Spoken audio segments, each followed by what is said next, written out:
বাংলাদেশের আমদানি নির্ভরতা কমাতে মেঘনা ইনোভা রাবার কোম্পানি সম্প্রতি বাস ও ট্রাক টায়ারের উৎপাদনে ১,৩০০ কোটি টাকা বিনিয়োগ করেছে। এই পদক্ষেপটি দেশের অর্থনীতির জন্য গুরুত্বপূর্ণ, কারণ এটি বৈদেশিক মুদ্রা সাশ্রয় করবে এবং আমাদের অর্থনীতিকে করবে আরও শক্তিশালী।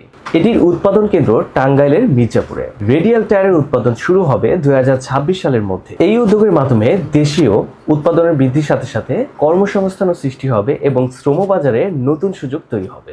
৮০% টাকা ব্যবহৃত হয়েছে আধুনিক যন্ত্রপাতির জন্য, যাতে বাস এবং ট্রাকের বৈশ্বিক মানের টায়ার উৎপাদন করা সম্ভব হয়। মেঘনা গ্রুপ আশা করছে আগামী ৬ মাসের মধ্যে তারা বাংলাদেশের অধিকাংশ বাস ও ট্রাক টায়ারের চাহিদা পূরণ করতে পারবে, যার ফলে আমদানি করা টায়ারের তুলনায় সেগুলো আরও সাশ্রয়ী হবে। এছাড়া মেঘনা কৃষি টায়ারেও উৎপাদনে প্রবেশ করছে, যা বাজারের একটি অপরিহার্য চাহিদা পূরণ করছে। তবে সরকারি নীতির কারণে তাদের কিছু সমস্যার সম্মুখীন হতে হচ্ছে, বিশেষ করে ভ্যাট পলিসির কারণে, যা স্থানীয় উৎপাদিত টায়ারের তুলনায় আমদানি করা টায়ারের প্রতি প্রাধান্য দেয় বেশি।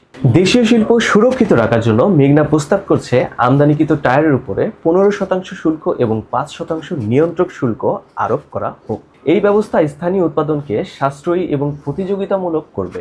মেঘনা গ্রুপ সরকারের কাছ থেকে এমন নীতি সহায়তা কামনা করছে যা দেশীয় উৎপাদনকে আরও উৎসাহিত করবে। এই উদ্যোগটি আমাদেরকে আমদানি নির্ভরতা কমাতে এবং বাংলাদেশের শিল্পকে আরও উন্নত করতে সহায়ক হিসেবে কাজ করবে। এটি বাংলাদেশের জন্য একটি গুরুত্বপূর্ণ পদক্ষেপ যা দেশের আমদানি নির্ভরতা কমানোর পাশাপাশি দেশীয় উৎপাদনকে আরও শক্তিশালী করবে এবং বাংলাদেশের অর্থনীতি আরও বেশি স্বাবলম্বী হয়ে উঠবে।